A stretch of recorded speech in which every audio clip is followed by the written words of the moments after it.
The SALA Urbanarium City Debate series was conceived as one more way to foster a robust culture of informed and uncensored debate around development principles that impact not only specific projects and neighborhoods, but our cities and our region as a whole. Other events in town are working with similar aims in parallel, such as the ongoing educational programming running at the MOV, organized by MOV and Urbanarium, concurrent with the exhibition I mentioned, Your Future Home, and SALA's upcoming forum, Reimagining Urban Form and Policy in a Global Economy, The Impossibility of Design, which will be on March 9th and 11th at the Chan Center, organized by Patrick Condon. By general and Penny Gerstein and Case Lockman and others from SALA. By generalizing the issues we are facing, by taking them out of the emotional realm of individual projects and public hearings, by airing differing, even conflicting views on controversial topics, our hope is to enable the opening and the changing of minds. Now remember what George Bernard Shaw said, progress is impossible without change, and those who cannot change their minds cannot change anything. In his review of our first debate, Spacing's contributor Sean Ruthin found another George Bernard Shaw quote for our growing collection, and this one's even better. The reasonable man adapts himself to the world. The unreasonable one persists in trying to adapt the world to himself. Therefore, all progress depends on the unreasonable man or woman. And so now I would like to introduce the unreasonable man of the hour, change agent, series moderator, and my co-organizer, David Beers, founding editor of The Tyee, with over 30 years of experience studying and writing about cities, who could possibly be a better guide for us this evening. David, take it away.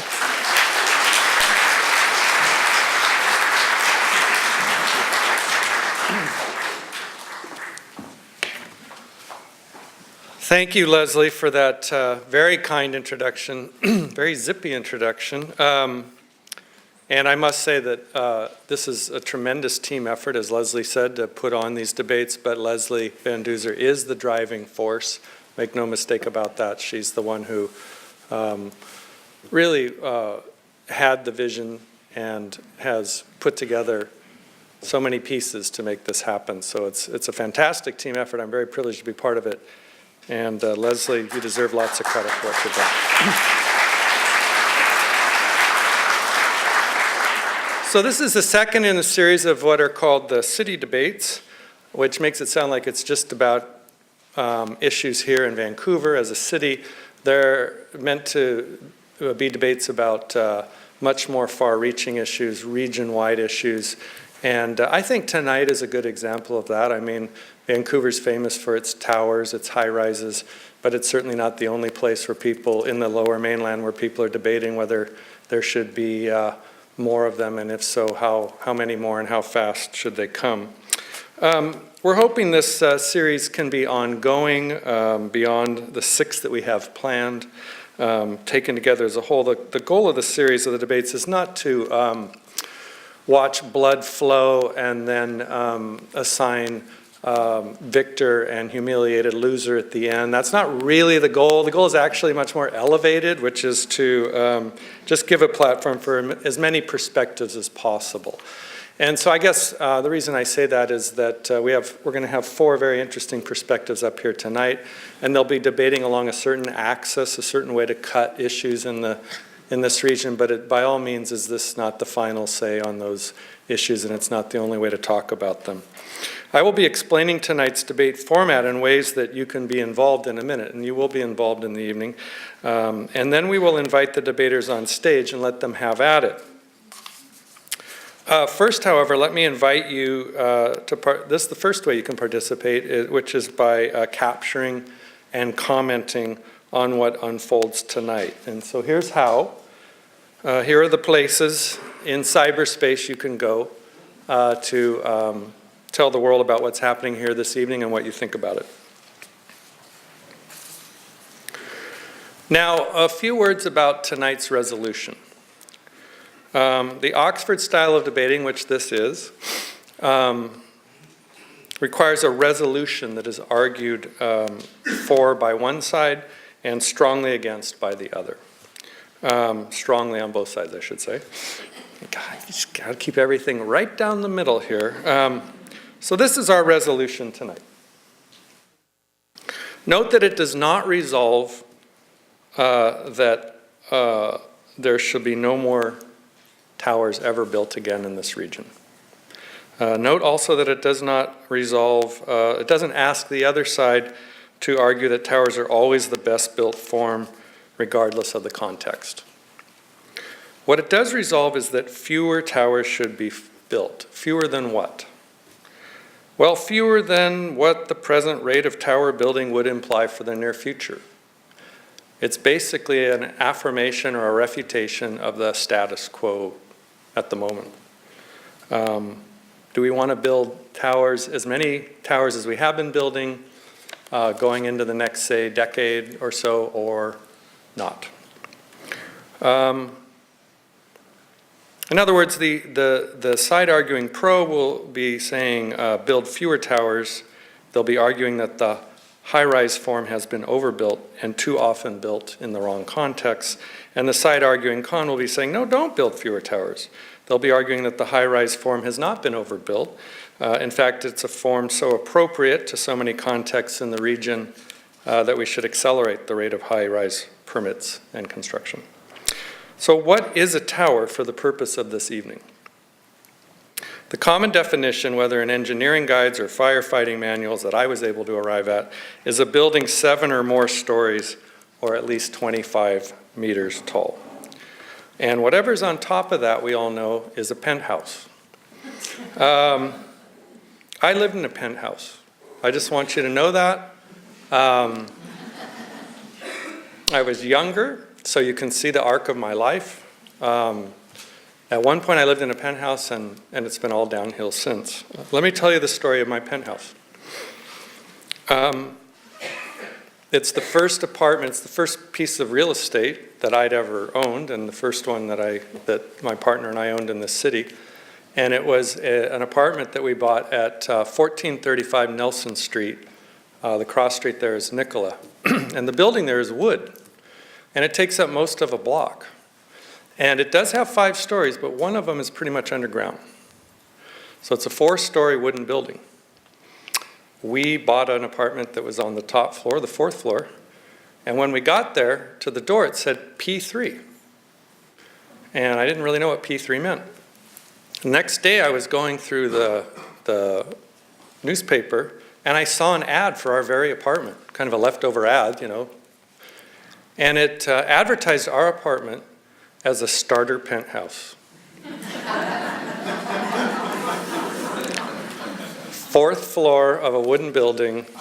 And sure enough, if I went out on my balcony, which looked over the dumpster, I could look across the West End and see the high-rises around Stanley Park, and I could aspire one day to move from my starter penthouse to a real penthouse at the top of one of those buildings.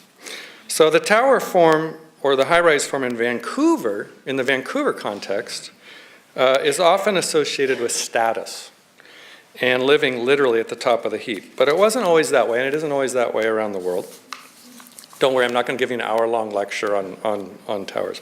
But I will note that ancient Rome had its share of high-rises, some 10 stories or more. Except there, the rich lived on the ground floor. And the poorer you were, the higher up you lived. Little something having to do with elevators not having been invented for the next 2,000 years. The glories of tower living also were offset by the fact that they tended to collapse quite often. And then you ended up decidedly not at the top of the heap, but at the bottom of the heap. Nowadays, being crushed under a penthouse isn't really the health issue most associated with high-rises. Actually, the jury's out on this. I don't know if people saw this recent article that if you live higher up, the higher you live in a tower, the lower your chances are of surviving a heart attack. Why? Because it just takes longer for you to get to the first responders or them to get to you. But another study done a few years back in Europe found that the higher up you live, the longer your life expectancy. And they attributed that to potentially less stress and being above air pollution. In fact, people living, I thought I heard somebody say that. People living above the 8th floor were 40% less likely to die from lung disease, for example. So there you go. We're all pretty acquainted with the Vancouver story of how we came to have so many high-rises. I'll just run through really fast. How the West End was rezoned in one fell swoop, allowing a forest of slender towers to rise in the 60s and 70s. How those towers sort of alerted people in this region to the fact that towers were a way of commodifying a resource that we have in great abundance, which is a killer view. And that once you commodified that view, you could sell it globally. And we all know that how a Hong Kong developer blanketed the vacant expo lands with a form, the tower on the podium, that came to be associated with Vancouverism, a mixture of dense high-rises, towers, and residences downtown that other cities have tried, from Sydney to San Francisco, with varying degrees of success.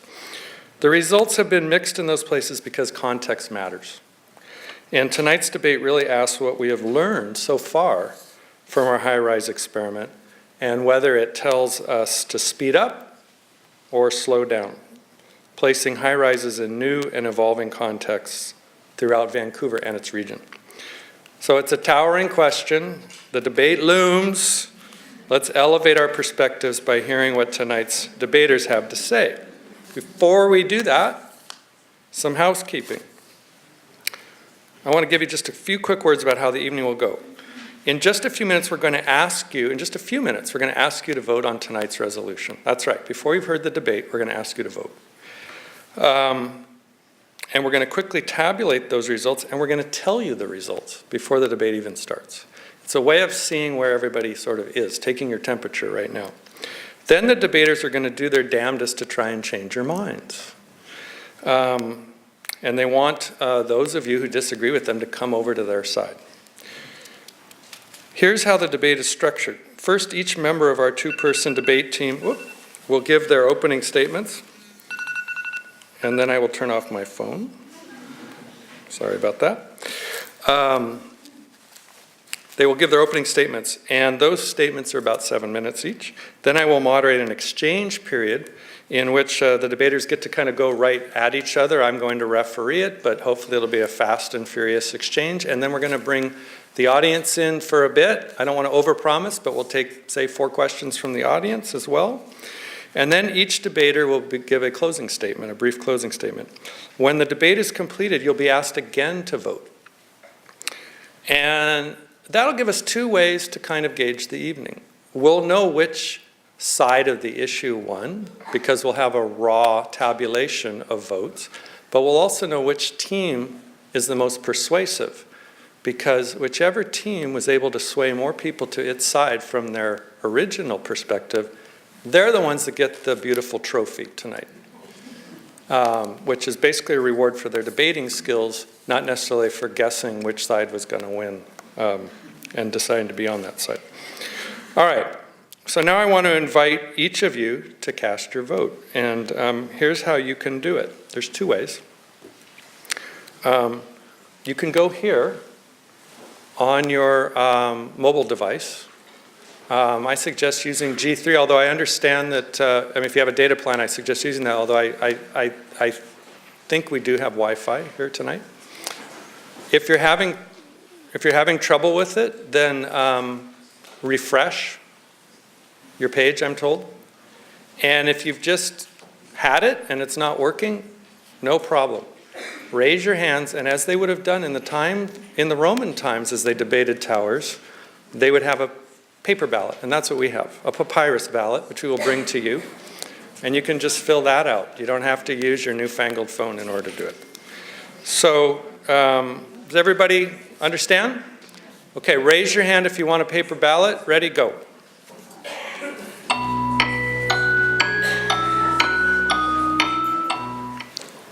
Aha, here come the results. Yay. All right. Ooh, oh, this is going to be good. This is going to be a good one. Okay, remember the resolution is build fewer towers. Pro, people saying yes, definitely build fewer towers, 95 people.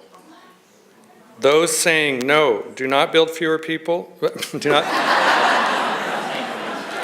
That's a different debate about population control. We're going to have that later.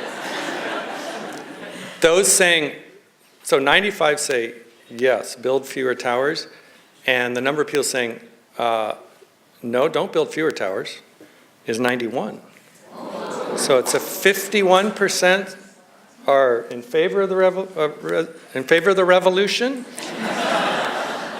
and I have not had a single drink, I got to tell you, and 49% are against it. So this is going to be good. Okay. And as I explained, when tonight's debate is finished, we will poll you again, and the side that gets the most votes will be the one that is won, will not necessarily be the one that's on the side of this vote, but the one who moved the most people. The team that wins is the one that changed the most minds. So let's meet these teams. Are you ready? Are you ready to rumble? I just wanted to say that. Are you ready to rumble? Very good then. I invite to the stage now tonight's esteemed debaters, starting with the first team. Louder. Lance Berelowitz and Oliver Lang.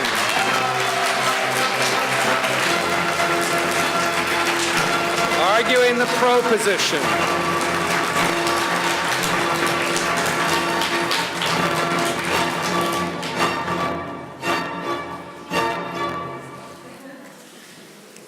To appropriately Wagnerian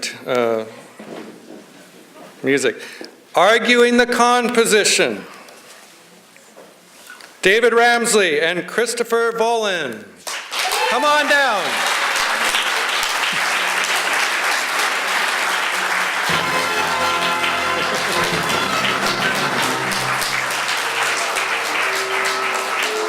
The 49%ers.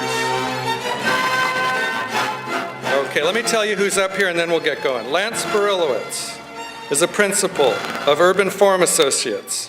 He's a planner, an urban designer, and a writer. His book on Vancouver, very good book, is titled Dream City. Lance Berelowitz for Pro.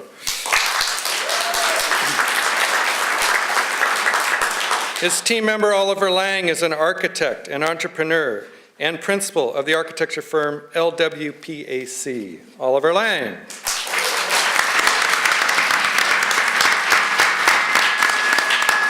Over there. On the far side, we have urban planner David Ramslie. He is a principal and head of planning, research, and sustainability with the Integral Group LLC. David Ramslie. And Christopher Vollan is VP of Development for HIGHRISE, a Vancouver company with a 20-year history developing urban infill projects, including high-rises, throughout Metro Vancouver. And those are your debate teams.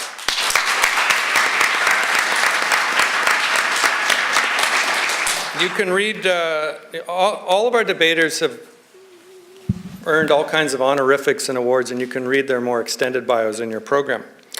Okay, on to the first segment of the debate. Each debater will now be given 7 minutes to make an opening statement. And I encourage you in the audience to take close note, because you will be able to ask questions later and challenge their assertions, and of course vote.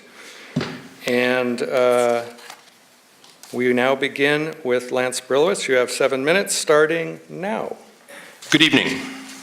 I'm here tonight to argue for the motion that we should build fewer residential towers in Vancouver. But just to be clear, the resolution we're debating tonight is not to build no more towers, but rather to build fewer towers. Of course, towers are part of the housing mix that we need, and they're not going to disappear anytime soon. So let's just agree that towers will remain, but there are many other forms of housing that we should be focusing on, and which Vancouver has very little or none of. Historically, Vancouver has done two housing typologies very well: single-family detached houses and high-rise towers, with very little in between these two extremes. But it's way past time to expand this extremely limited housing menu and to address both our housing deficit crisis and our sustainability goals and save us from the sterile tower town that Vancouver is rapidly becoming. So why build fewer towers? What's wrong with towers? Well, the answer is many things. Consider the following. The high-rise tower form is very inflexible. Towers are reliant on complex and expensive systems, which makes them particularly vulnerable to future shock, such as climate change, changing demographics, earthquakes, windstorms, etc. Towers can't be easily adapted, altered, or added to. They don't allow for organic change over time, like other forms of housing do. They have built-in obsolescence. High-rise towers reduce housing to a commodity, controlled by the development industry. Towers encourage speculative development. Towers are a vehicle for parking global capital and result in empty condos. Towers have many hidden costs, such as the added costs of underground parking, elevators, complex mechanical systems, and embedded energy costs from the extensive use of concrete, exterior wall heat loss, etc. Towers are essentially vertical gated housing, and this does not build community. There are high social costs of living in these vertically gated facilities. They perpetuate social inequality, socioeconomic uniformity, and decreased social diversity. And by their very scale and height, towers have serious negative impacts on surrounding low-rise neighborhoods, and they're hugely disruptive and out of scale. Towers face much higher resistance from these neighbors, resulting in longer, more costly approvals processes, as my opponent can attest to, ongoing resentment and loss of trust in local governments. Towers typically don't help build a coherent public realm. Towers represent a particularly ferocious form of gentrification. These large pulses of development often lead to rapid disruption and dislocation of established lower-income communities. High-rise towers typically offer a very limited range of housing types and sizes. And towers force a strata corporation form of governance on their occupants, which is becoming increasingly problematic here. So basically, I'm arguing that high-rise towers are the very definition of an inflexible, unadaptable housing form that furthermore reduces housing to a speculative commodity that is controlled by a small, unaccountable elite. So what's the alternative to high-rise towers? Well, there are many other scalable housing forms that fit better into established residential neighborhoods rather than disrupting them, and which deliver effective densification. Consider, for example, the many forms of housing that other cities have mastered over the centuries, such as the block housing of Paris, or Barcelona, or Berlin, the row housing of London, the semi-detached housing and brownstone housing of older East Coast cities, the garden court housing and zero-lot line housing of Southern California, the Galleria courtyard housing forms of Spain and South America, cluster housing, triplex, fourplex, duplex, etc., carriage houses, work-live housing, co-housing, laneway housing, and so on. Now, I invite you to consider some of the many benefits of smaller scale incremental housing. This type of housing allows our city to grow more organically and incrementally, rather than in abrupt and disruptive shifts. It better fits into established single-family housing neighborhoods. It is often, therefore, more acceptable to those established neighborhoods, and therefore can be quicker to approve and less controversial and confrontational to achieve. It provides more housing choice and diversity, something we sorely need here. And it can also provide more affordable housing options. It reduces speculation and treating housing as a commodity. It's more sustainable in terms of construction materials, which use less carbon, so emit lower greenhouse gases. It optimizes the city's existing infrastructure and street network. It requires less land assembly, so it can be done on much smaller parcels. And when located along transit corridors, it supports transit infrastructure and local businesses and forms a better transition between the high-rise corridors and the adjacent low-rise neighborhoods. And finally, another very key advantage of smaller-scale incremental projects is that they can be done by many more landowners and not just deep-pocketed developers. In other words, more local landowners can initiate and benefit from it. Homeowners could become, quote, developers of their own individual properties, and thus spread the economic benefits around, which is more economically equitable and builds social sustainability. In conclusion, when you add up all the benefits of smaller scale, incremental housing over the many disadvantages of high-rise towers, I'm sure you will agree with me and with the motion that we should build fewer towers. Thank you.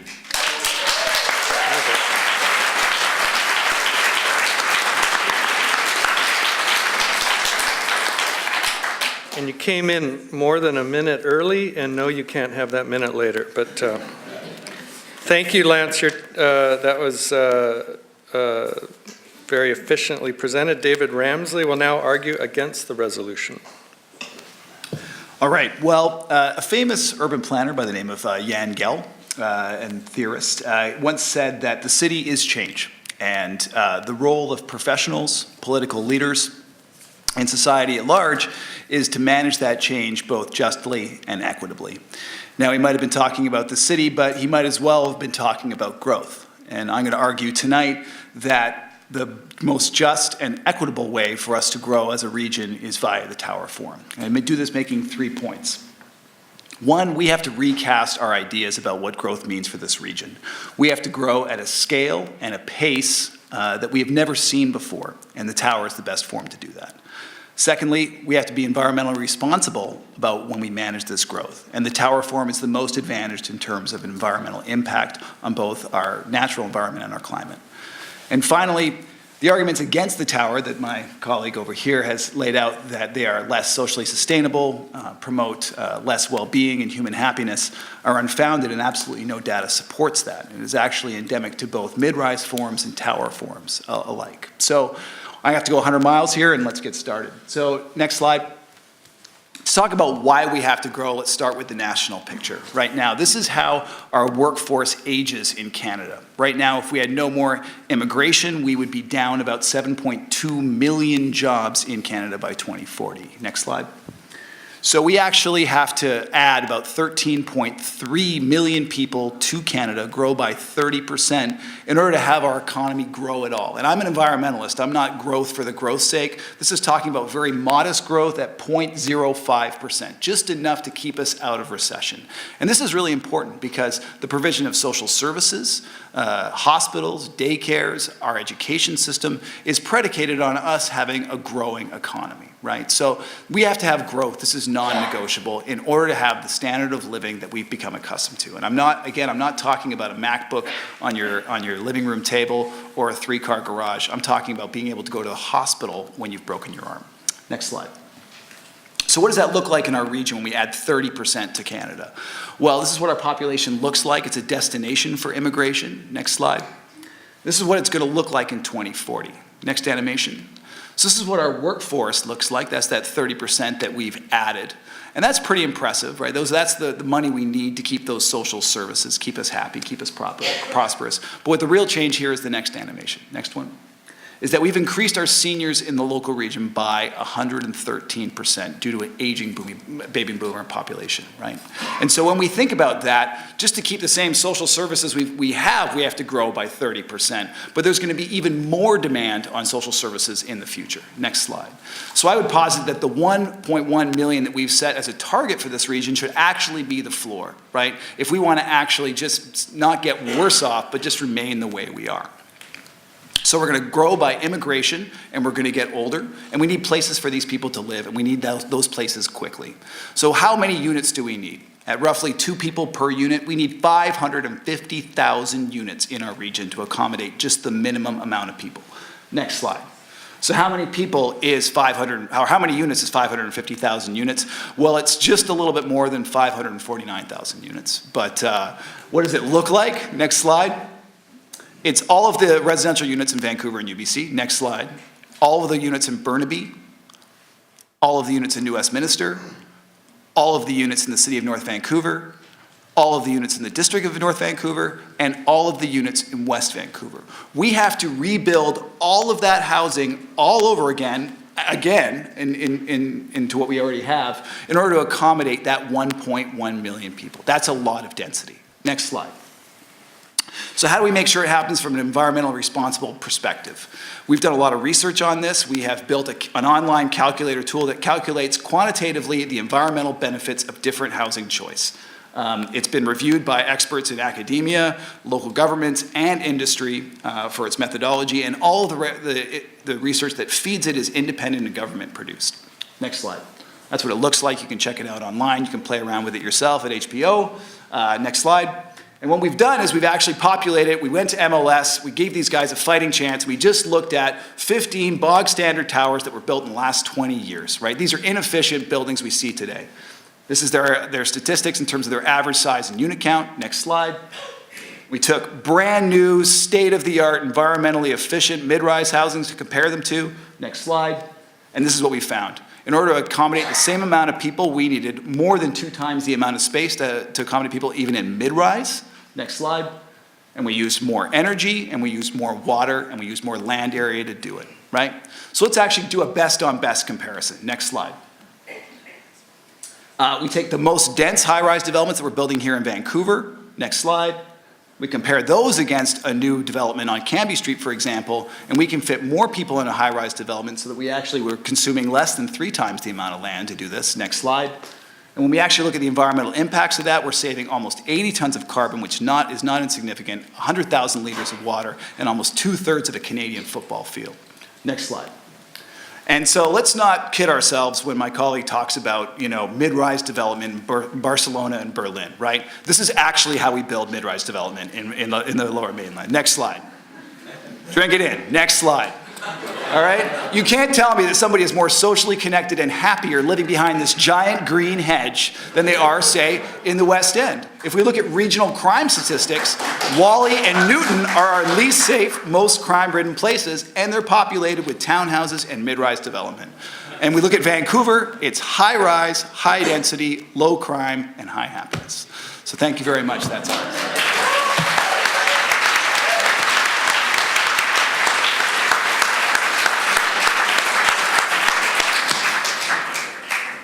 Thank you, Dave. Oliver Lang will now argue for the pro side. You have 7 minutes. Good evening, and thank you for being here, and a big thank you to the organizers for this great and important event and debate. Our position is that we can create a lot more options to address future needs in our cities with a lot less towers. It is about your city and your future home. Cities are primarily for people. They are to create communities, to collaborate and to work, to invent, to be entrepreneurial, to learn, to prosper, for the enjoyment, for commerce, for which our buildings are supposed to be imaginative and supportive platforms. Next one. To build less towers is not an argument against towers, but to create more diversity and respond to a broader set of needs and desires. Next.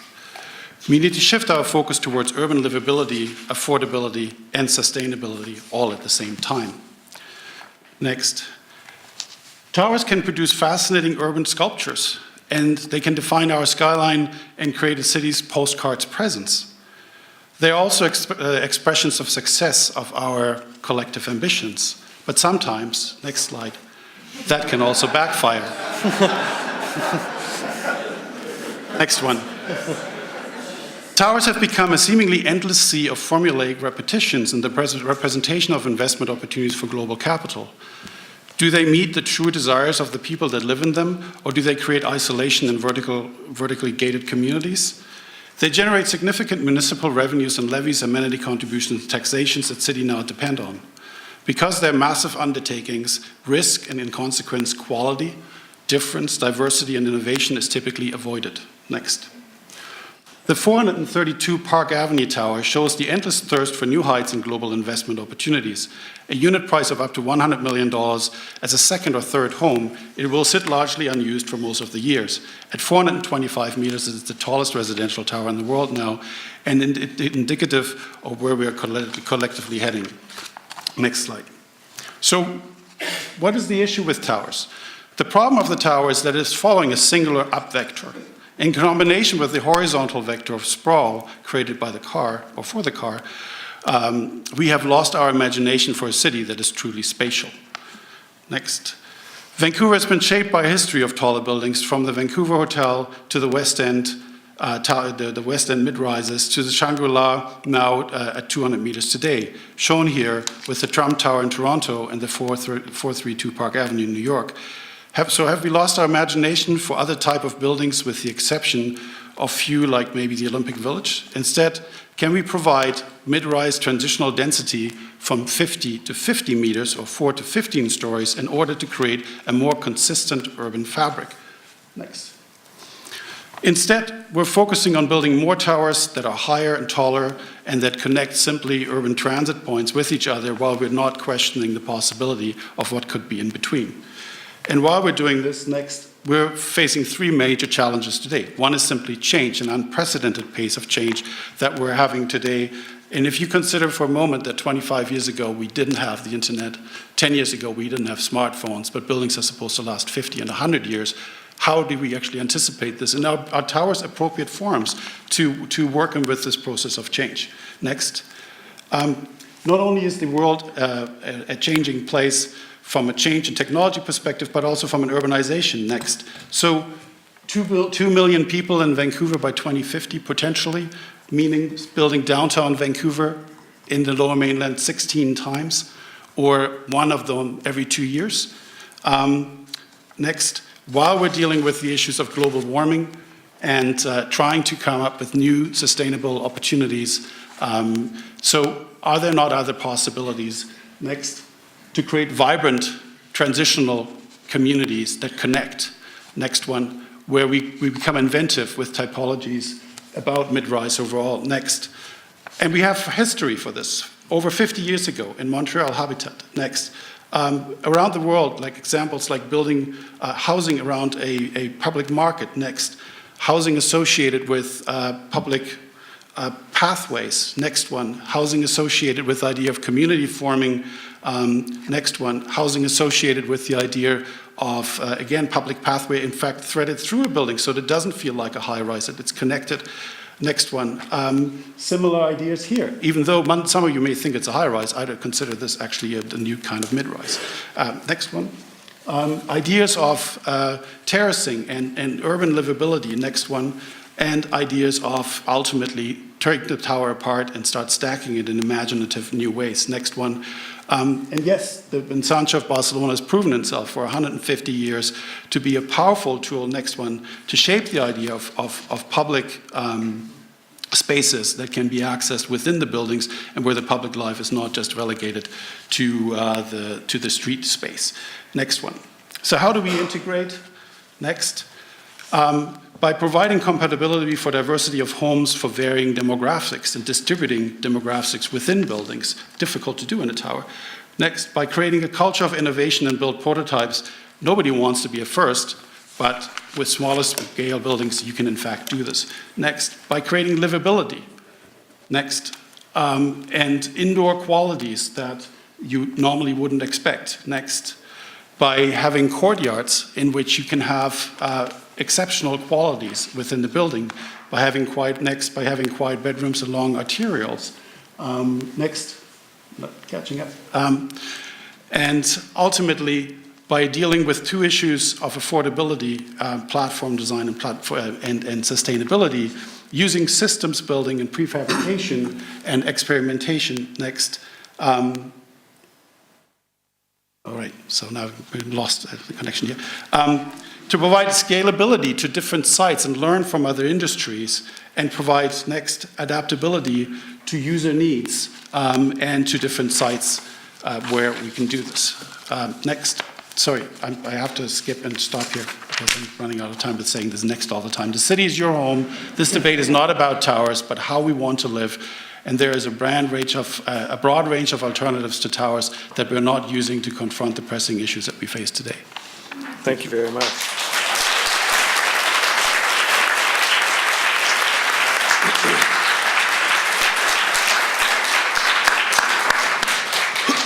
Thank you, Oliver. And Christopher Vollan will now argue for the con site. Thank you, David. Good evening. We have an affordability and supply crisis in Vancouver, and we cannot afford to build fewer towers. This proposition is ridiculous, or is as ridiculous as it is dangerous. We have a strong local demand for tower homes, and to accommodate this, we must build more towers. We have a strong local business demand for central and transit-oriented office locations. To satisfy this and further strengthen Vancouver's economic base, we must build more towers. When and where land is expensive, as it is now in Vancouver, it's actually freaking crazy in Vancouver right now, towers offer the greatest affordability per square foot, period. Towers are not the only solution, but building more and better towers must be part of the solution. Next, please. We've been doing this for a really long time. Next. A couple of thousand years ago, next. Back to Babylon, 2,300 years ago, we built buildings up to 300 feet high. Next. Rome, as mentioned, thank you very much by David, had 40 to 42,000 buildings of 6 to 9 stories. And yes, the poor lived at the top because it was a bitch of a walk. And it was really hot up there. But we built them based on the technology we had. Next, please.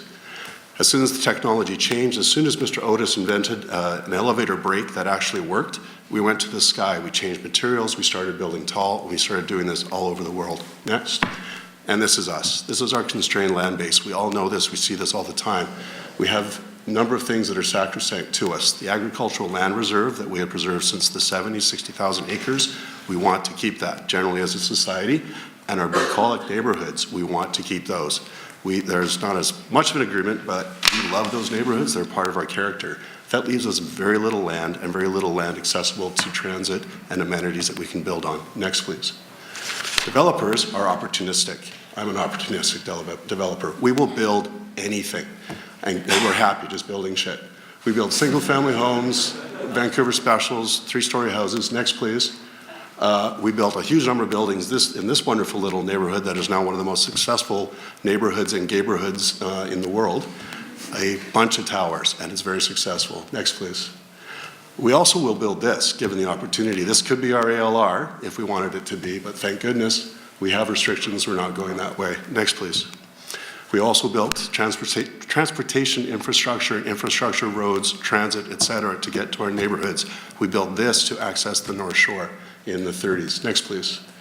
And a few successful buildings, or very iconic buildings that were built in the early times of Vancouver and celebrated for their height, celebrated for being the tallest in the British Empire at various points. Next, please. And we built some crappy stuff. Concrete towers, not always my favorite. Some good examples of bad examples here and this one in Toronto. Next, please. But then other buildings that define neighborhoods and have been built well, have defined open space in our downtown core, have defined business centers in our downtown core and in other cities in Vancouver. Next, please. And some good examples here of MIDRISE office, residential and high-rise office, and residential mixed. Next, please. This one I'd like to speak about. I have a little bit of experience and a lot of gray hair because of this. This is a local success story. This building was designed, next please, with locals in mind, the suite size, the suite mix, and this big-ass amenity, 23,000 square foot backyard with a challenge to our landscape architects to design for integration, for engagement. This was designed such that people had to bump into each other, had to have, as we call them, dueling barbecues so they would talk to each other, and people love this. Next slide, please. And Vancouverites bought this. Vancouverites wanted a tower. The colored areas here are where almost 60% of the purchasers currently live. This was bought by the neighborhood. It wasn't necessarily approved by the neighborhood, that's another story, but it was bought by the neighborhood. And 93% of the people, or the purchasers, came from Metro Vancouver. A huge Vancouver success story. Next, please. Other art amenities, $1 million art piece in a Burnaby building that's contributing $16.5 million in CAC to the city of Burnaby. Next, please. Brentwood Center, fantastic success on transit, indoor and outdoor amenities, hugely popular, largely because of the amenity space and the towers. Next, please. These are people I know. This is my anecdotal experience of living in an isolated tower. I talk to a lot of people in the tower I live in, more so, I have to admit, than I did in the 3 single-family homes that I've owned in various parts of North America. I found this community, and it may be just my dog, but I find this community really engaging. The dog certainly helps. Next, please. And this is an important point on affordability. When land is very expensive, we have no choice but to go up. If we stay low, properties are more expensive. The example on the left is a 21-story building. The difference between the exact same suites on the 3rd floor and the 19th floor is $177. In the right-hand example in Burnaby, it's $117,000 between the 6th and the 39th floor. This is in effect showing that the upper floors, those who pay for the views, subsidize the homes of those lower down in the building. This is the reverse of Roman times. This is the wealthy subsidizing those who can't afford to buy at that price point. Next, please. This is where we're going. We're beyond the glass tower. The energy codes have pushed us to a lower glazing ratio. We're seeing in the high 40s to 50% glazing ratio. As we push to more efficient buildings, we're getting demands for more common space, more amenity space for families and family-friendly, and storage, lots more storage. Next, please. And we're hiring some fantastic local and international architects to bring design to Vancouver. We've gone beyond the glass tower. Next, please. Next, please. And we're seeing this worldwide. Again, Rotterdam, Milan, bringing the outside in. Next, please. Award-winning building in Sydney. Next, please. And the Interlace complex that was also brought up. This won an award for the best, won an award as the best new high-rise, primarily because it uses protected kids' play space on multiple levels through the building. It was designed specifically for families and answered the challenge of how families live in high-rise. Next, please. London, dealing with 200 tower proposals in the next couple of years. Next, please. Paris, same thing. Next, please. Next, please. Amsterdam, same thing. Next, please. And some beautiful buildings. Next, please. More beautiful buildings. Next, please. And our beautiful buildings. This is our beauty shot. This is what we sell to the world, towers and mountains. This is Vancouver. In summary, we have an affordability and supply crisis in Vancouver. We cannot afford to build fewer towers. We have strong local demand for people to live in towers. Near amenities and transit, we must build more towers. Thank you.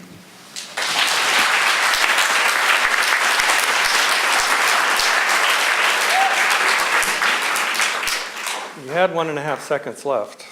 It's up to you. I mean, it's up to you. I mean, whatever. Move over here now. Okay, this is is the microphone working? Yeah. Okay, this is the part of the evening where we call the exchange, and this is where now the people have. My phone just wants to talk to me randomly now. It's not even anybody calling. It's lonely. It's a lonely iPhone. It's an old one.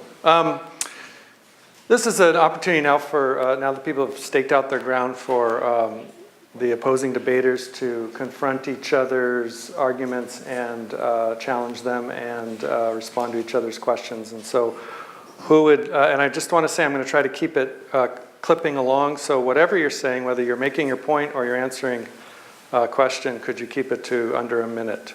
Who wants to start? Lance? I'd love to jump in and challenge something that Dave said. First of all, we agree about the need for growth, and so most of your argument was predicated on trying to define or defend growth. We all agree on that, so there's no argument about it. It's the shaping of the growth that's important. I'd also challenge you that you said something about the increase in our growth will result in a much higher seniors population, according to the data. Well, the fact is that many seniors don't like living in high-rise towers, so I think that's an argument actually that shoots you in the foot. And third and last, I'm going to say that I couldn't help but noticing that Dave's very carefully explained research was supported in part by the Urban Development Institute, a lobby group for the development industry. So not exactly independent and unbiased, I would suggest, Dave. Dave, do you have a response to that? I do. Well, I would say that UDI builds as much mid-rise as they do high-rise, and so they don't really have a dog in this fight necessarily over towers, over one of the other things.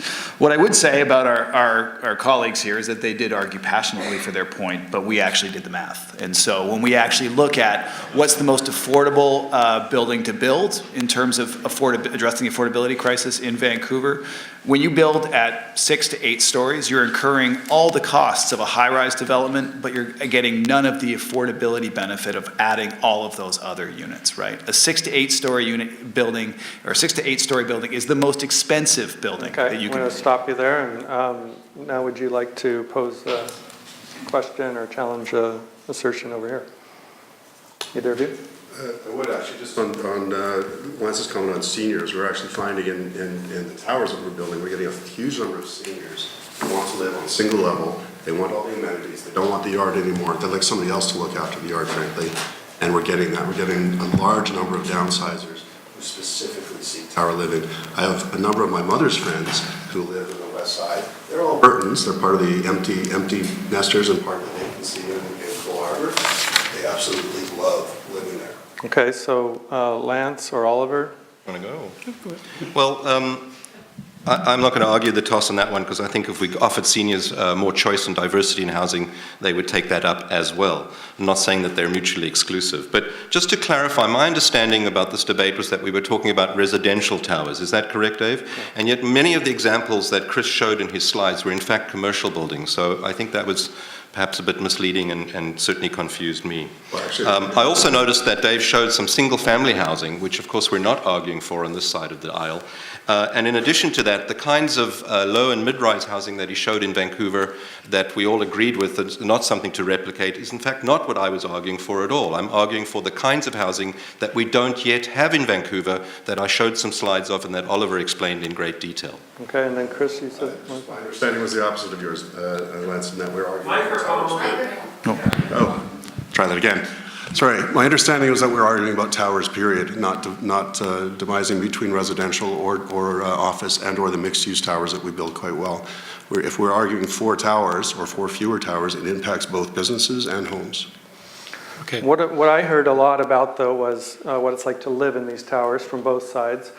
What do you say, Dave and Christopher, to this idea that they create monocultures, that there's only a certain sort of family structure or inhabitant kind of lifestyle that's adapted well to tower living, and as a result you don't get as much diversity of experience?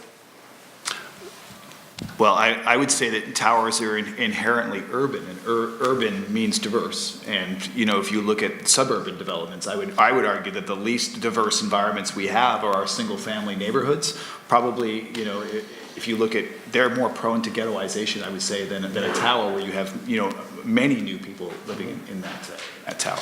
And there's also nothing endemic to something being more than 6 stories up to 30 stories that would change someone's experience rather than living at, you know, 0 to 6 stories, right? There's no cultural difference in terms of the people who would choose to live at different elevations. And Lance and Oliver, are you accepting their version of how much growth this region must accept and saying that your alternatives would be able to absorb that as well? Or are you saying there's nowhere is it written that we must accept this level of growth? Sure. So we've done our studies as well, and we think with well-conceived mid-rise buildings, we can actually readily absorb the required density in the next 35 years in the region. The issue is, of course, and that goes back to the last debate, if we're going to go the route of less or more political capital expended, and if we're challenging density notions throughout the city. If we do, we definitely have enough area to build and to build affordably. If we don't, we will basically squeeze ourselves into arteries and some node points from where then maybe there will be no alternative but to build towers. And I want to challenge the issue of affordability and sustainability that you've brought up from that perspective, because with low and mid-rise buildings, you have the possibility to truly innovate, which with the tower, it's very difficult to do. And I give you a little anecdote. I had the chance in the year 2000 to have lunch with the president of the China Club in Hong Kong, and he said, look, we don't need you guys anymore. We don't need architects, we need designers and thinkers. We've got it all figured out. You're dressmakers. Maybe you can go to town with a lobby, but really the rest is our formula, and that's what we do. We build formula. We don't innovate. We don't work from within, and therefore we completely start to exclude the possibilities to rethink housing. And that is the major challenge that we're facing today. It's not about building more houses and the same thing because it's a good model and it works for a lot of people. Okay, I'm gonna stop you there, and you kind of got into anecdote mode, which made you go a little longer. So I'm gonna give you guys one anecdote in response, if you want. Well, I would just say that, you know, I've been to Surrey and Langley, and there is nothing experimental happening in those single-family neighborhoods, right? It's the same thing that is way even more generic and homogeneous. Yeah, but again, you're pushing at an open door. To go here, Lance. Okay, so then I'll bring you in. You know, the other thing I would say that is interesting in terms of the preference for this design, one of the things that I saw in Chris's slides was that about a full quarter of the people who bought in the Rise development, a high-rise development, in the Main Street corridor, which is predominantly where they were selling, it was a mid-rise corridor. And so people chose to move from mid-rise to a high-rise development in that case, where they were choosing to live at high-rise, right? So this is where we actually generally see that people are stating their preferences. Okay, and Lance, you were hot to go. I just wanted to come back to Dave's comment about, single family in Surrey. Yes, we all can agree on that on this stage. I have no doubt about it. That's not what we're talking about as an alternative to high-rise. That was my premise, is that it's all the stuff in between, as Brent Tadarian last month talked about, the missing middle. There are a whole range of housing typologies that are essentially missing in action in Vancouver. And Dave, here's the other thing. It's not about the math. It's about creating the kind of great city that we all want to live in. And I think doing the math eventually gets lost. And it's very unfortunately also tied to the reality of our economics. Land prices are out of control on these small properties. It'd be wonderful for single-family homeowners to get together with their neighbor and build a townhouse, but when land is reaching $300 to $400 a buildable, it's not tenable. It just doesn't work, and that is our reality they have to work around. A question I have for the con side is that towers, unlike all the other built forms, seem to cast a shadow, either a real shadow or at least kind of a social shadow, on the surrounding neighborhood. You can see it from your backyard suddenly. It puts a lot of density on one space, so that might create more traffic or whatever. What do you say to that is a built form that is just sort of more aggravating to people who don't get to participate in the benefits of the tower than any other built form? Well, I would say the great triumph of Vancouver is the narrow tower, right? The 6,000 square foot floor plate, which does allow a high penetration of light down to the street. I can tell you that one of the real challenges, I worked on the Olympic Village project when I was with the city of Vancouver, and one of the real challenges we had with that specific form of development was it was actually much more difficult to manage the shadow impacts of that lower squatter development when we ended up with like very large super blocks because we had to stretch the development out in order to actually provide the daylight and manage the daylight more equitably. Mm-hmm. So, I would say that a tower form, when done... But that wouldn't have been the only way to make a 4 or 5 story. I mean, you could have had more little mews and, wanderings through there. It was just to maximize the profit, right? That's a very expensive deal with the city, right? I would say that there are lots of little mews and walkways through that development. Each building is usually either 2 or 3 buildings separated from each other. And adjacencies are 22 feet in some cases, window to window. So, I would, if you look at the way that we've built towers in Vancouver, again, when to say that we want to build the type of city we want to live in, there's nothing to say that we can't actually build more amenities within those buildings to make our city more livable too, right? You actually saw that the water consumption went up in new buildings, and that's because the city's actually been very good at making us put more green space in, more in-building amenities like the barbecues he's talking about, which aren't possible, frankly, in mid-rise, just because of the space constraints. You guys have anything you want to say, or?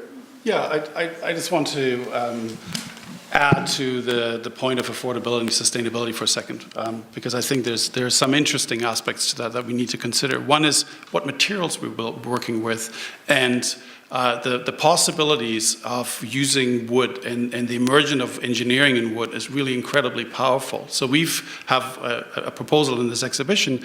It's a building for 1,850 families, and that amount of wood, North American forests, can grow in 2 hours.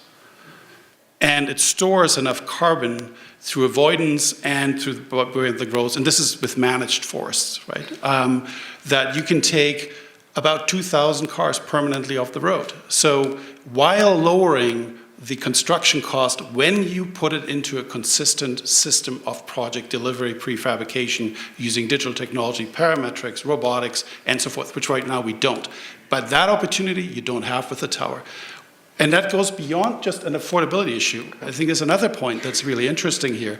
If we have to build housing for 2 million people, it's an incredible opportunity for us as a community, as an industry, to start building models that are relevant beyond Vancouver. So we can create industries that really are meaningful for us to live here and to bring knowledge beyond this, using technology and using renewable materials that are part of who we are here. If we could come up with our own, if we use our own resources to build our own structures, could we then use our own resources to have our own IKEA to fill those structures up with particle board stuff? Because I don't understand why we can't do that either. Should we take things out to the audience now? Hetty has the microphone where there she is. And raise your hand if you have a question or an assertion that you want to make. And keep it short, please. Who wants to raise an issue? Yes, right over here.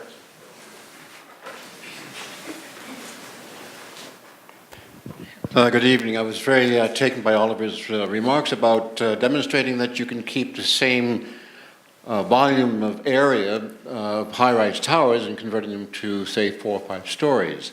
I understand that, but in the context of Vancouver in particular, I ask you to look at the trade-offs when you take Concord Pacific and Bayshore Gardens and Cole Harbour and convert all that same space into 3 or 4-story buildings. The loss of schools, the loss of playgrounds, the loss of recreational areas. We have to be very, very careful about what we're doing, especially when we're not a prairie city with very limited land area.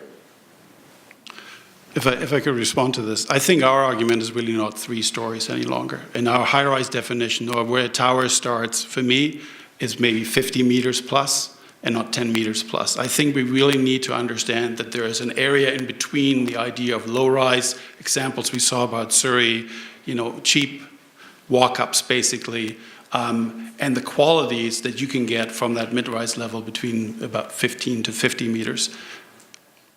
And if I could just add a quick comment to that. We're not saying don't build any towers. Of course, there are locations where towers might well be the most appropriate housing form. But what about all those other housing forms that we have very little of in Vancouver? It seems to me that we're missing the boat on that. And did you guys want to add something before we go to another person in the audience? I'd just throw in that we are looking at wood is absolutely a great solution, which is why we're building an 18-story wood tower out at UBC. Yeah. So it's a wonderful experiment, great material to work with. It has its advantages and disadvantages. Right. And I'd also add advantages and disadvantages. When we get into lots of cross-laminated timber or other wood products like that, there is not significant difference in terms of the embodied energy that there is in concrete. I would also say that, in Oliver's example, then we're talking about 8 to 15-story buildings, which in Vancouver are towers, right? It's not really mid-rise. I think we consider mid-rise in Vancouver 4 to 8 stories, generally, or, even above 3 stories. So, I think that maybe there's some similarity in the debate there. But, we empirically show just by looking at real projects in Vancouver right now, you're absolutely right that we would use 2 to 3 times the land area, consume 2 to 3 times more space that can't be used for parks, schools, open space, amenities by building at lower densities than we would at building at higher densities. Anybody in the audience have a comment? Just raise your hand if you do, otherwise we will, yes. Okay. It seems to me that in terms of building high-rises and saying people like high-rises more, it's kind of like Field of Dreams. If you build it, they will come. If you don't give people an alternative, then they're not going to. So I think it's unfair to say that people like towers. It seems that developers are building towers. That's the form that they like. That's the form where they get their profit margin. And you're not giving the public an opportunity for an other building style or type. Okay, would you like to respond to that?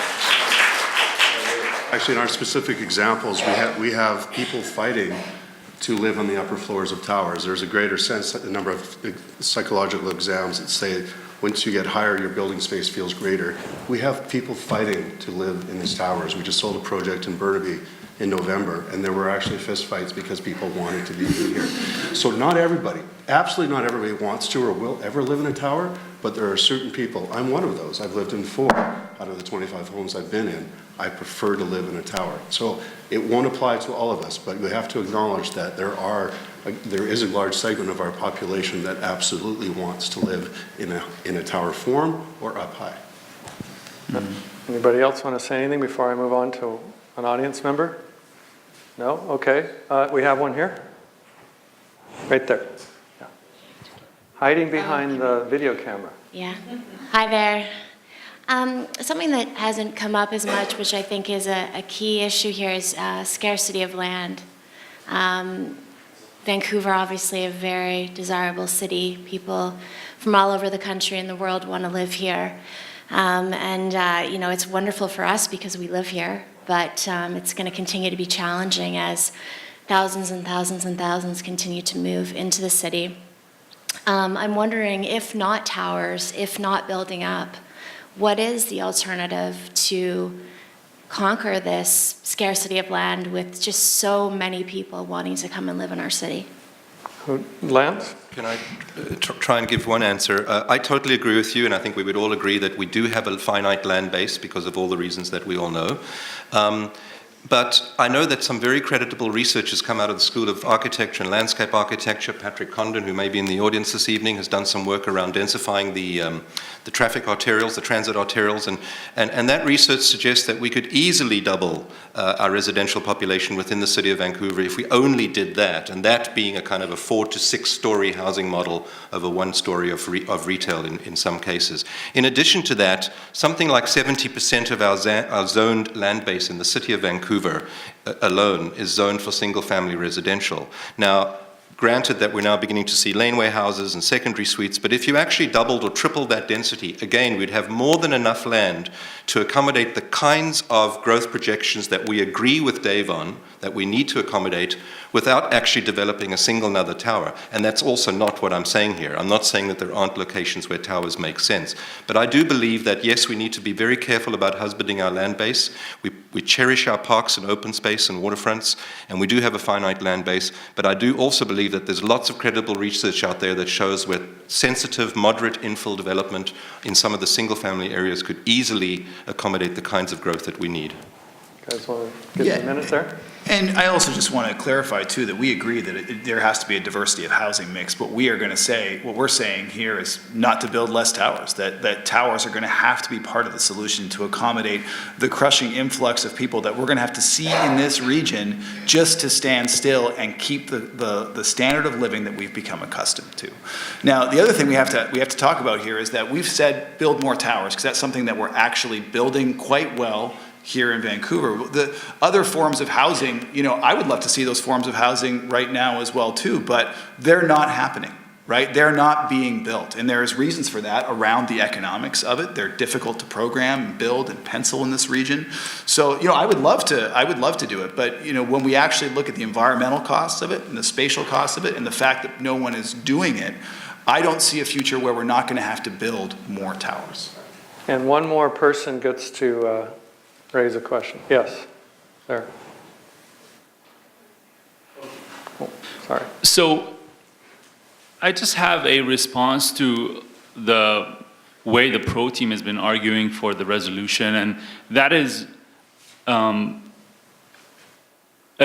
deep sort of assumption with assuming the problems that you mentioned, whether it's inflexibility or being socially unjust or other issues, are inherent to the tower form. Whereas all of these issues could be seen as design problems that could be resolved and have been resolved in many cases all over the world, utilizing the tower form. Great question. Is there something inherent about the tower, about the high-rise form, that must express these traits? It's a great question. I think it's a very important point. What we're talking about is to not be dogmatic anymore and saying towers are the silver bullet and they will solve all problems. There will be some people that will be perfectly happy and live forever in towers. They will love it and they should have their tower and should be happy there. But how about all these people that actually like to be closer to the ground, that like to be more in a fabric of communities and not live on top of Brentwood Station and you walk out of it and within 100 meters you're nowhere in no man's land. So how about creating city fabric and allowing for alternative models and using a creative industry with creative planners and thinkers that are not in this marriage right now of creating towers in a point situation, generating great development cost levies and creating political arguments around this, but rather actually open it up and be inventive to create the needs of a diverse community, diverse demographics for an unknown future. Okay, and that with towers is difficult. I'm going to give you guys 42 seconds, and then that'll be that. I think what you just said is build more mid-rise and build more towers. No, what I've said is build less towers, have lesser of a focus on towers, because that's what we're predominantly doing. Build fewer towers. Build fewer that's your towers, position. right? That's our position. Well, I'll hear it the other way. Yeah. That's it. Very clear. I think that what we have to recognize, in order to meet the demands quickly, we're going to have to build some more towers, right? And it's probably going to have to be more than 50% of the units that we deliver, right? And when we talk about, I also reject this notion that mid-rise owns good design. I think our biggest urban design disasters and our biggest design disasters in the region proliferate a lot of the time in mid-rise developments, like I showed in my development, that are set back from the street behind hedges at 4 to 6 stories and covered in vinyl siding. I mean, that's the reality of mid-rise development. Okay, and you've gone over your 42 seconds. What a fantastic exchange. Thank you, guys, and thank you, audience.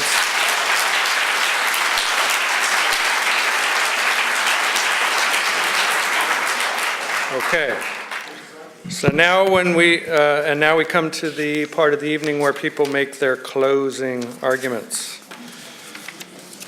We are going to start with Lance Berelowitz. Lance, you have 2 minutes. Thank you. We've heard the case that our opponents have made for the high-rise tower this evening, but frankly, and with all due respect, I believe that their arguments are self-serving and unconvincing. I'd like to suggest to you, though, that the questions before us tonight are really quite simple. What kind of a city do we want Vancouver to be? How do we want to live? What kind of housing will best prepare us for the future shocks that we will face? And what forms of housing are more equitable for us all as we build a better Vancouver? I know what my answer is, and we also know how so many other cities have answered these questions with a much wider range of housing types and far less reliance on a single high-rise tower solution. So why should we continue to build so much inflexible, unadaptable high-rise tower housing? I often compare Vancouver's towers to London's row houses. For example, I graduated from the Architectural Association, which is housed in a row house development around Bedford Square. Originally built as a single-family house, it then became divided into flats, became a publishing house, turned into a school of architecture, which now incorporates a library, a bar, a gallery, a bookshop, a cafeteria. You get the point. And the entire square is like that. And it includes housing, by the way. You can't do that with towers. Also, one of the reasons that we don't have more diverse housing in Vancouver, I think, is that the city itself has more very restrictive zoning and building codes, which makes it very difficult. And we do need to create simpler, more effective zoning regulations that encourage a much wider range of housing types. I believe that it's high time we offered residents a far wider range of housing types and tenure. Our opponents will have you believe that yet more high-rise towers is the answer. Don't believe it for a moment. For all the reasons that my colleagues and I have outlined tonight, the era of the residential high-rise towers' dominance in Vancouver must end, and end soon. I trust you will agree with us. Thank you.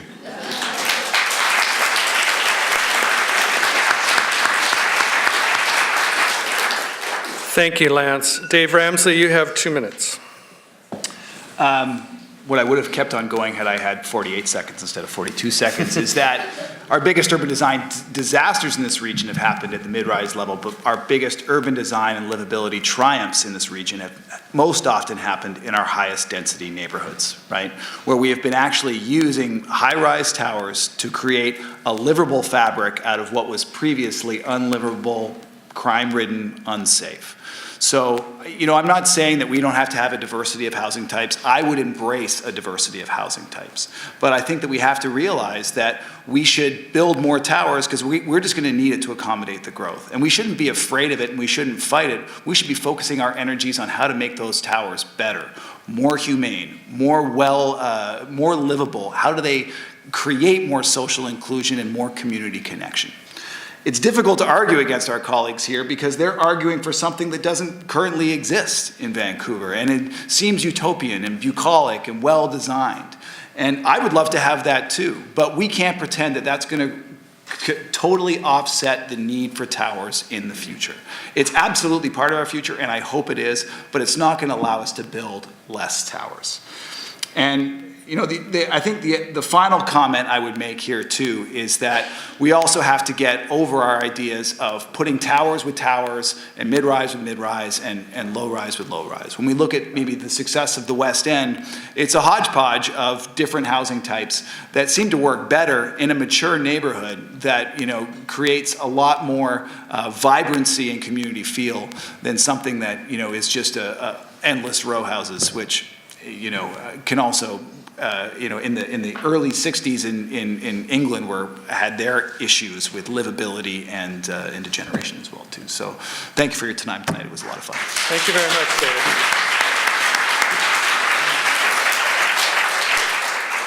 Oliver Lang, you have 2 minutes.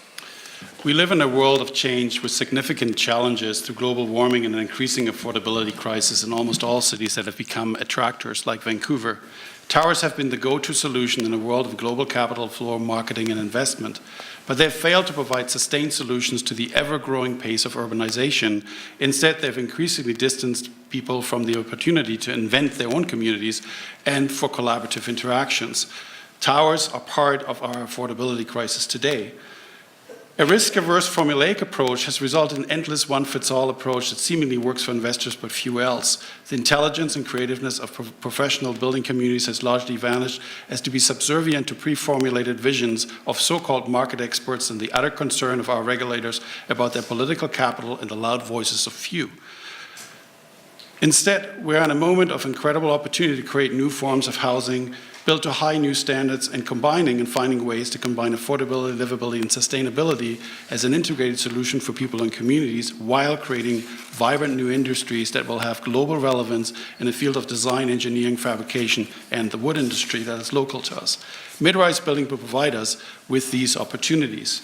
The issue is not just to build less towers, but to collaborate more, to define a new regulatory framework and new processes that are defined from the inside out, from people and issues, from technology and opportunity, from a better future, not just short-term concerns of capital, be that political or monetary.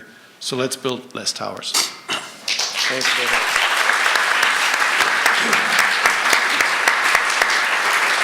Oliver, thank you. Now, Christopher Vollan, you have the last word for 2 minutes. Sweet. Excuse me. Mid-rise are great, but we have an affordability and supply crisis in Vancouver, and we cannot afford to build fewer towers. Build fewer towers means more suburban business parks, which are environmentally unsustainable. It means more pressure on and encroachments on our agricultural land, and it means more cost pressure on our mid and low-rise homes. It means more people commuting on our already clogged roads, and it means a less sustainable and less affordable region. It also means less open space, in just period, less open space. Build fewer towers is untenable and unacceptable to current and future generations of Vancouverites. We're growing as a region, and we're underbuilding to accommodate this growth. We have a crisis of affordability in large part because we are not providing enough homes for Vancouverites and enough business space for Vancouverites. We want to encourage businesses to locate near our urban cores and transit. Even if you hate the very concept of towers, you have to consider that more towers for businesses instead of sprawling business parks in the suburbs is the best solution. So we absolutely need more towers for businesses to encourage a thriving Metro Vancouver economy. On the residential side, when people have a choice, many choose to live in and thrive in their homes and communities within towers, and they thrive living in towers within their communities. I'll repeat that. We thrive and are engaged in towers within our communities. Even if you personally would never choose to live in a tower, you must consider that we as a community should provide a variety of housing types, including towers with great amenities to Vancouvers who do want them. This demand is a reality right now, and to satisfy this existing demand, we need more towers. We have seen this in many local tower projects with individuals, young couples, families, and seniors lining up to purchase their home.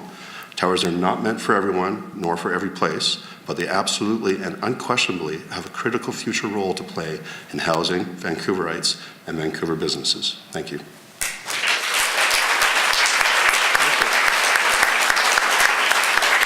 Excellent. All of you, thank you so much. And now we have come to the moment when you, by voting, do a couple things. We find out how the room breaks in terms of which side of this issue most people are on. We also find out which debating team was the most persuasive by who were able to move the most people to their side. So remember this URL? Again, please go there if you can do so on your mobile device. Otherwise, go old school, and a papyrus ballot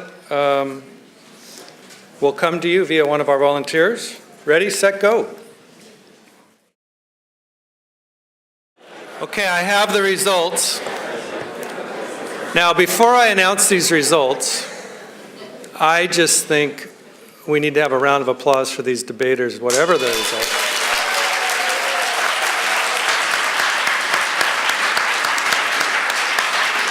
I think it's evident to everybody how much preparation these four guys really put into this. So I thank you for your preparation, your poise, your pugnaciousness, and your polish. The 4P, it's a 3P project, yeah. 4P project.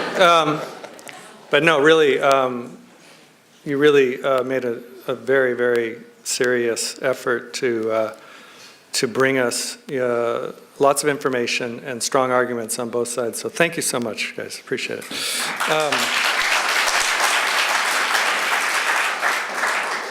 Okay, so just to add to the drama, but actually because I'm pretty blind, I'm going to put my glasses on. You don't want to get this wrong like the Miss Universe guy did, right? All right. So the last time, pro was 95 with 51%. Con was 91 with 49%. This time, pro is 94 with 48%, and con is 100 with, which puts them at 52%. So con actually won, being more persuasive and also numerically.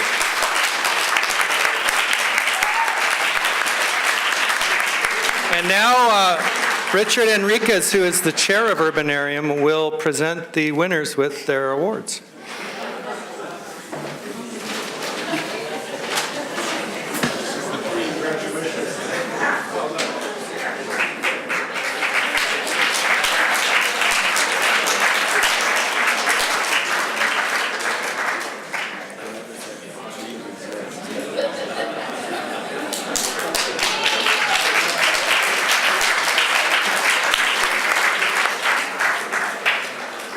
Razor thin margin. The runners-up get wonderful Urbanarium t-shirts.